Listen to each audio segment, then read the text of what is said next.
जैसे गीता में भगवान श्री कृष्ण ने ज्ञान दिया है, 18वें अध्याय में लिखा है कि हे अर्जुन, जो कुछ भी मैंने कहा है ये सब भूल जा, सब धर्मों के भेद भुला के एक मेरा शरणागत हो, मैं हर पाप से मुक्ति दूंगा, शोक ना कर, मेरी भक्ति में खो जा। इन सब ज्ञान में भी सिर्फ एक चीज याद रखो कि केवल मुझे भजो, मैं सब पापों से छुड़ा दूंगा। भगवान कृष्ण ने उसको कहा कि सिर्फ मेरी शरण में आओ। मेरी ये सब उन्होंने जो धर्म माना ज्ञान दिया, धर्मों का ज्ञान दिया ना जी। 18 अध्याय में सभी अलग अलग ज्ञान दिया। धर्म माना धारणाओं का ज्ञान दिया जी। तुम्हें नष्टो मोह बनना चाहिए, ये बनना चाहिए, करे करे कर ज्ञान दिया ना 18 अध्याय में जी। तो बोले अगर ये ज्ञान ना हो, सिर्फ मेरी शरण में तू आ जाए जी। सब धर्म छोड़ के, जी। सर्व धर्म परित्यज्य मामेकम शरणम मम जी। तू सभी धर्म छोड़ के मेरी शरण में आ जी। तो तू अगर मेरी शरण में आता है तो मैं तेरे को परम धाम ले जाऊंगा जी, पापों से मुक्ति दूंगा।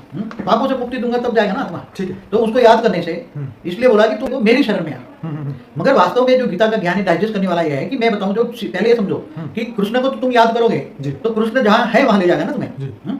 मगर कृष्ण किसका अवतार है ये पहले जानो। कृष्ण विष्णु का अवतार नहीं है, ये कृष्ण कोई शिव का अवतार नहीं है, महाशिव का अवतार नहीं है, परमशिव का अवतार नहीं है। कृष्ण ऑलमाइटी अथॉरिटी का अवतार है। तुम ऑलमाइटी अथॉरिटी के रूप को जानोगे कृष्ण के जरिए, गीता ज्ञान के जरिए, तो तुम चले जाओगे। बाकी तुमने विष्णु को मान के, अगर कोई विष्णु का अवतार मान के कृष्ण को याद करता है तो वैकुंठ धाम जाएगा। क्या भगवान को अपना जानने के अलावा भी और कुछ जानना शेष रह जाता है? जिस मीराबाई ने श्री कृष्ण का अपना सर्वस्व माना, उनकी गति केवल स्वर्गलोक तक हुई। क्वेश्चन। मीराबाई जो थी बहुत बड़ा ऐश्वर्य थी, राजा की रानी थी, बहुत बड़े घराने की थी। जी जी जी। मगर उसने कृष्ण को पति माना। क्या बोला? जी। मेरा तो गिरधर गोपाल दूसरों न कोई।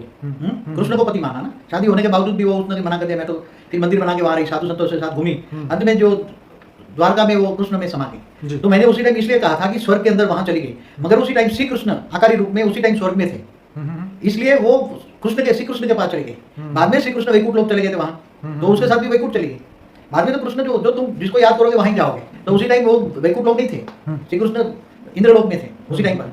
तो इंद्रलोक के पास वहां कुछ बात कर रहे होंगे तो वहां थे, तो वहां उन्होंने बुला लिया अपने पास। फिर बाद में वो स्वर्ग से वहां विष्णुपुरी वैकुंठ ले गए।